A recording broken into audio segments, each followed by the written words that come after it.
Welcome to Legal 123s with ByrdAdatto. Legal issues simplified through real client stories and real-world experiences. Creating simplicity in 3, 2, 1. Welcome back to Legal 123s with ByrdAdatto. I'm your host, ByrdAdatto, with my co-host, Michael Byrd. As a business and healthcare law firm, we meet a lot of interesting people and learn their amazing stories. This season, we're entering the most sophisticated season of a business. Our theme this season is buying and selling a business. That's awesome. And as we know, that's just one of the seasons. What are the other seasons? Well, we have the building season, starting a business, the operating season, running a business, the scaling season, growing a business, and here we are in the buying and selling season. Very good, Michael. Now, Michael, what's the worst injury you ever had? And it can be a sports injury, and no, typing does not count as a sport. Well, that's a pivot. Okay.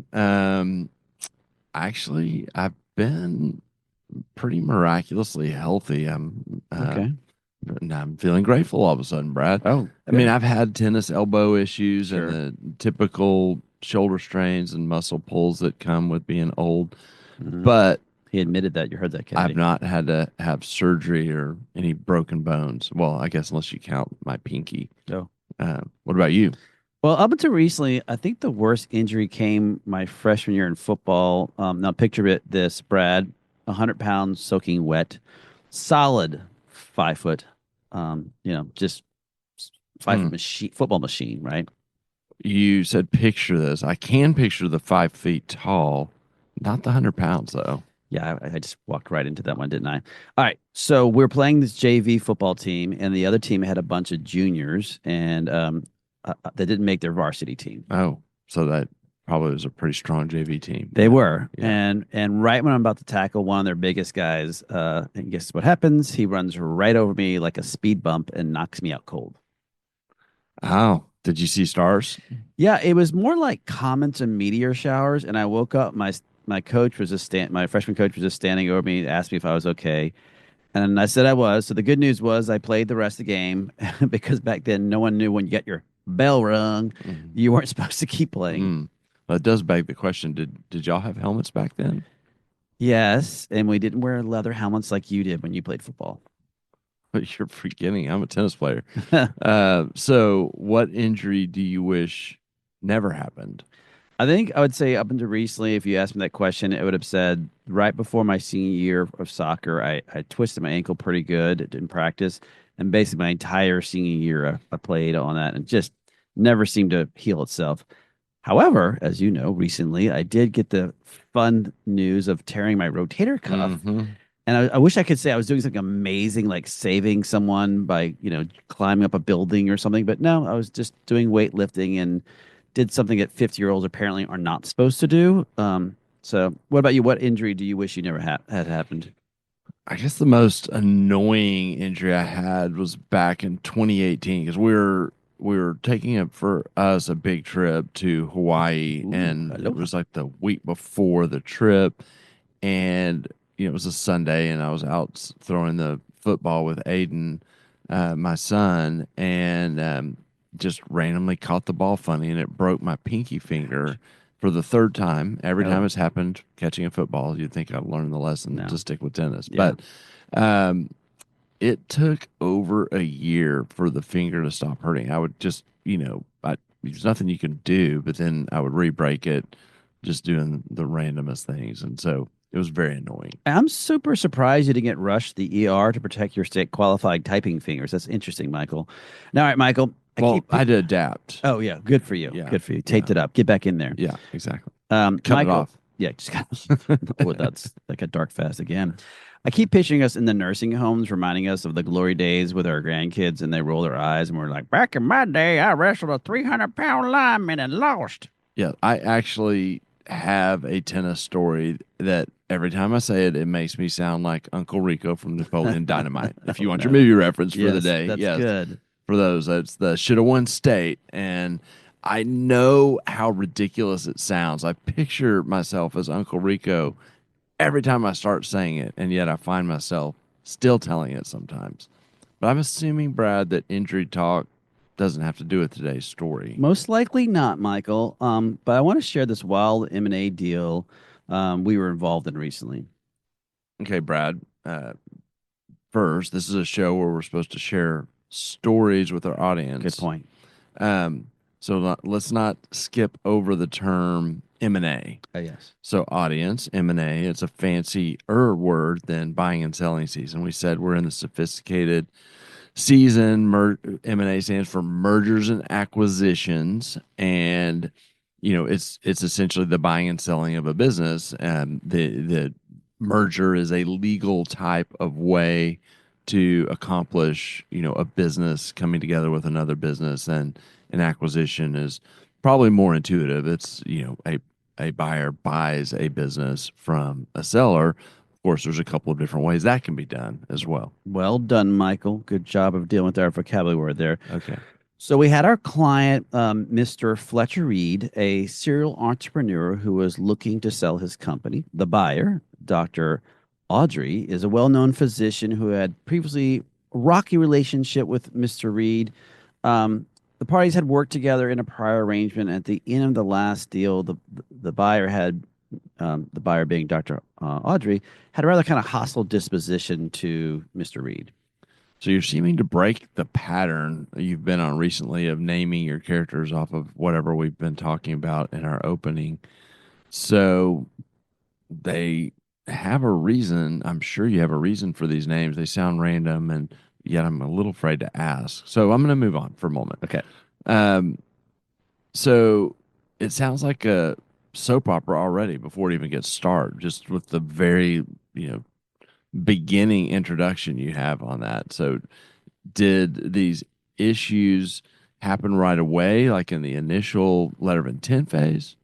No, because of their past relationship, even though it was a little rocky, Mr. Reed and Dr. Audrey, they actually got through the LOI phase pretty rapidly. So let's pause for a moment and I know we've covered this in multiple episodes, but revisit quickly the 5 phases of an M&A deal. So at a high level, we've talked about the LOI phase, the letter of intent phase, that this sets the tone. This is usually has some elements that are binding, some elements that are non-binding, but it is the parameters or framework for what the deal is going to look like. And then you have due diligence. That's where everybody looks into making sure that what they think they're getting is what they're actually going to get to be comfortable with the deal. Then you get into where the lawyers get really busy, the legal documents or the definitive agreements. Fancy. And then you get to a point where it's time to close, the closing phase. And then usually there's some cleanup. The post-closing phase is what we call it. Well done. Great context, Michael. Well, this distrust actually started during the due diligence phase, or the rekindling, I guess, of it. Where the buyer gets to examine the businesses with like a magnifying glass, checking out every asset, liability, possible skeletons in the closet, or as I like to say, that moment where they go through your underwear drawer to figure out really what's going on with your business. Yeah, due diligence is where secrets come to die, and we've talked about it a lot in prior episodes, but it's a pretty intense process where you're looking, as you said, the underwear drawer moment. You're looking at every nook and cranny to figure out where the problems are with the business, or to make sure there's no problems with the business. Yes. So Mr. Reed had built an ancillary company that worked with doctors' offices to assist them with wound care and other medical processes. Okay. Well, you just kind of dropped a little bomb out there that we need a little more context. So, first, when we talk about the word ancillary company, it's a common term of art in healthcare. So, you have this idea where a medical practice often has a business, and then you hear of them having ancillary businesses, and they're usually related businesses that are not quite the main purpose of their medical practice. And so wound care, which you just mentioned, is a growing and complicated area of law. There are some kind of holes in the reimbursement system, or I don't know if you opportunities in the reimbursement system right now that's drawing a ton of people, good players and not good players, into wound care. Well said, sir. Now, during this due diligence phase, Dr. Audrey started to request, the standard documents, having a better understanding of how Mr. Reed ran the business and Mr. Reed's relationship with other medical providers that he was providing services to. Okay, that sounds reasonable. Yeah, and based on our conversations with Mr. Reed, these documents he provided, we detailed all the services he rendered by other medical providers. Dr. Audrey Counsel would also ask us for more details. We would have to look back and forth, and there's a lot of back and forth during this process of getting information to Dr. Audrey's counsel, them reviewing it, and then sitting down and obviously reviewing it with him. Okay, Brad, this is sounding kind of boring now. Where are you going with this story? You know what? In reality, Michael, due diligence phase can seem boring to the clients and apparently also to podcasting. Mm-hmm. And it's because you're also trading a lot of information and it's needing to explain inconsistencies maybe in the data or something that's missing that they think should be there. Okay, well, I hope you have a plan that's not involves singing and dancing to make this story about a boring topic more interesting. Does the story get better? I don't know if it gets better. Better's a strong word. Oh. Let's just see. Well, I'll let you be the judge. Okay. What if I told you that Mr. Reed kept feeding us half-truths? It was like a game. Every time we presented information to the buyer, they discovered some new tidbits that the data was completely contradicting what we were telling them. So I'm going to say this back. Your client was feeding you half-truths? Yes. Ooh. Let me guess. The buyer wasn't exactly thrilled by this. That's putting it a little bit mildly. It started treating me kind of like an unreliable narrator in a mystery novel. I mean, so they're smart. Strike that. Strike that right now. I mean, one time I was told that they had no prior billing at all with this one particular company. We're like, oh yeah, we tell that to the council. There's no prior billing, and then boom, the buyer discovers that they had billed just 2 weeks prior. I'm like, you said no prior billing, and now they're discovering that you were billing out of that company. Well, nothing screams trustworthy like a sudden inconsistent discovery in the middle of a deal. I know. I hope you weren't caught too off guard.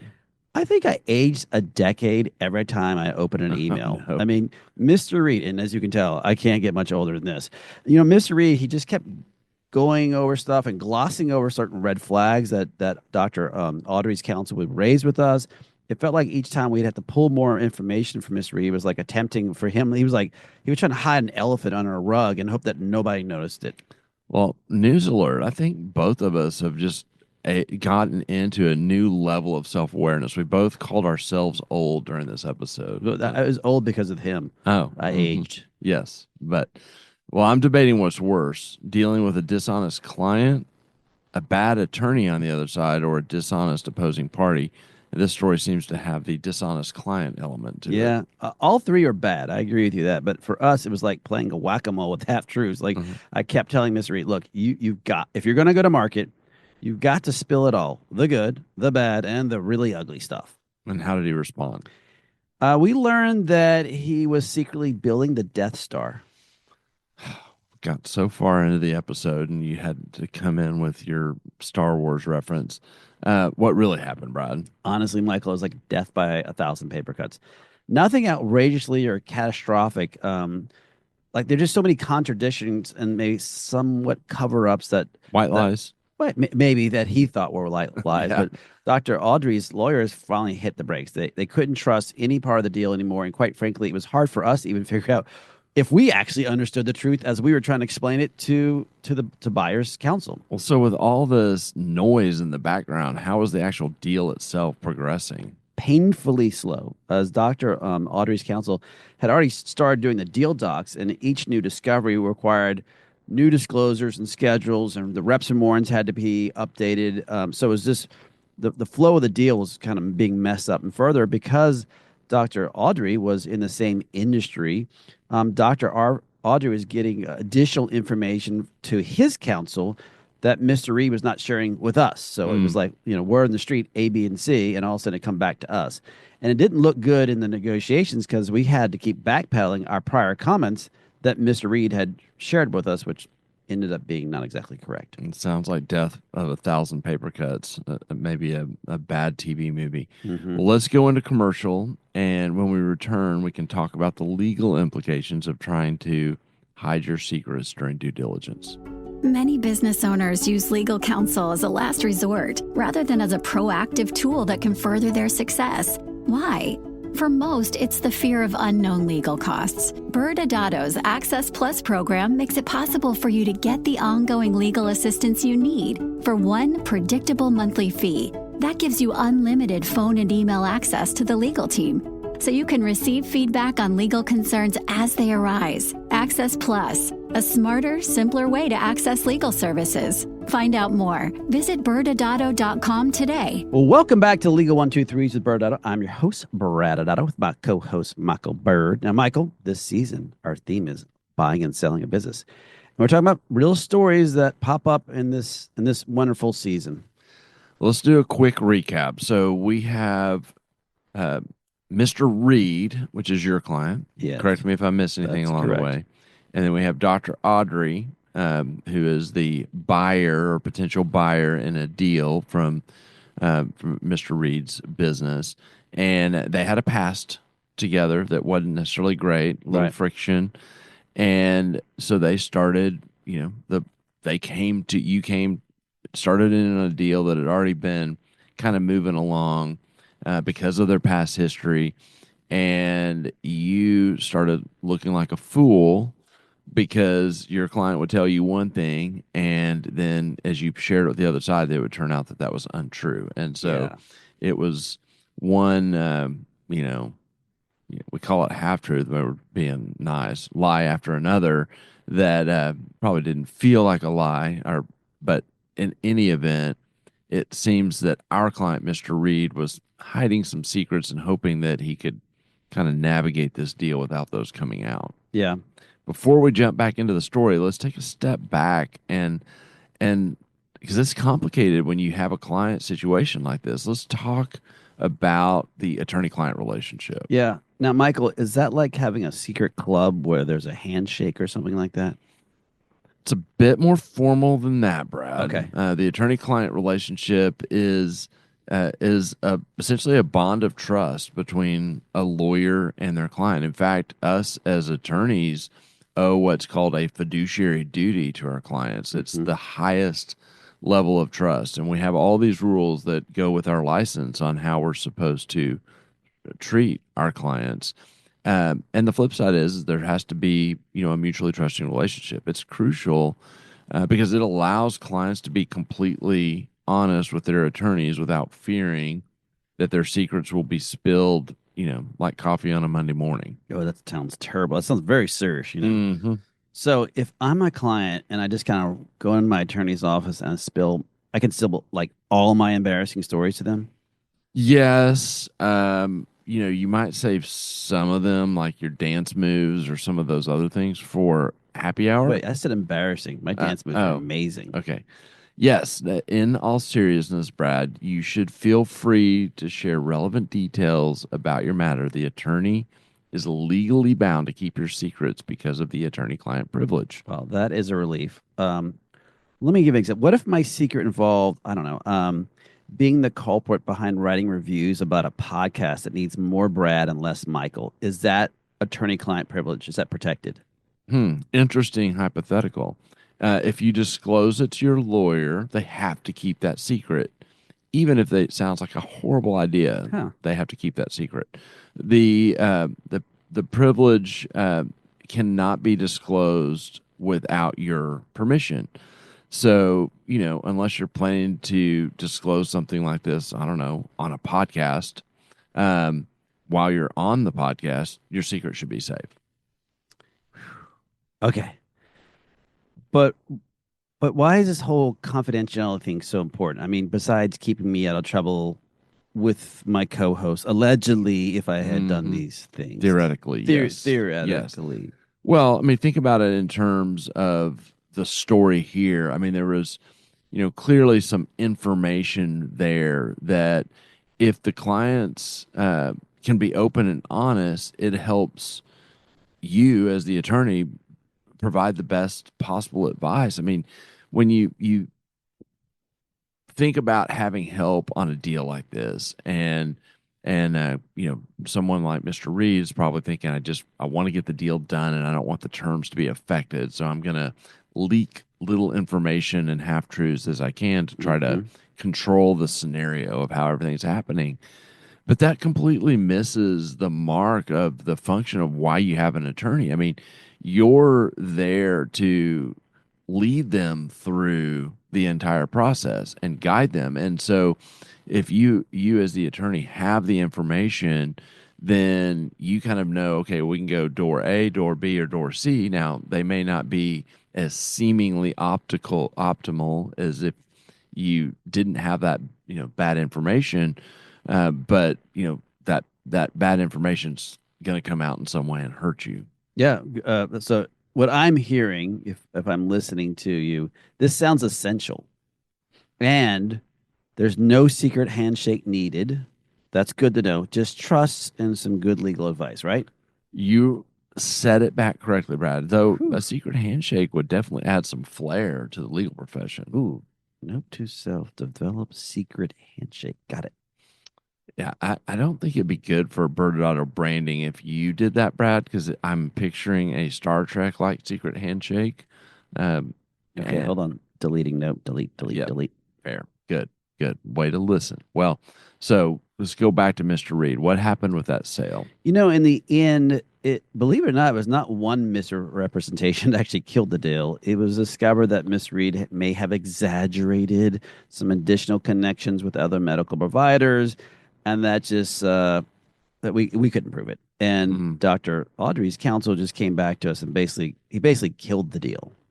well, how does put in quotes basically kill the deal? What does that mean? Yeah, it's a good point. Well, when the numbers didn't add up, and with all these other prior corrections, the buyer basically felt like the actual value of the deal was pennies on the dollars to what they were going to pay for it. Hmm. And as such, because they didn't trust the data, they came back with an updated purchase price that was hundreds of thousands of dollars of less as to what the initial LOI had. Mm, I get it. Okay, so I am assuming that Mr. Reed did not want to sell for that price. Exactly. It killed the deal. Well, let's pause for a minute and talk about, in the context of an M&A deal, what are the tactics that can be used to kill the deal? Now, there's the straightforward. And just to be clear, we don't want tactics to do that. We Huh, don't want to find ways to kill deals. no, no, no. But what are the tactics that can be used to Yes. kill a deal? Yes. Yes. So one way a deal can be killed is a straight termination of the letter of intent. That's Sure. what probably most people would expect. Someone that's just open, direct communication. This isn't working. Yeah. As you just alluded to, one is the ability or to change the purchase price after due diligence. And you might, if one were trying to kill the deal, do this knowing that that substantial impact to the price is going to make the other side walk away. So you're Yeah. like daring the other side to break up with you, Yeah. basically. And you could do the same thing with another material term after due diligence. So again, it's the indirect.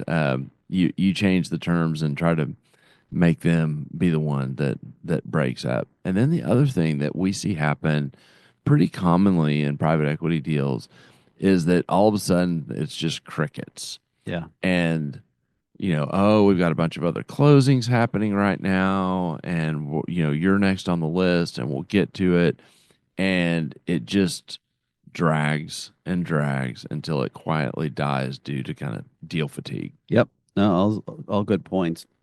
Next time, hopefully, the client will understand honesty might not get you everywhere, but it keeps you from going nowhere. Right. Mr. Reed is now in the process of cleaning up his internal documentation, his paperwork.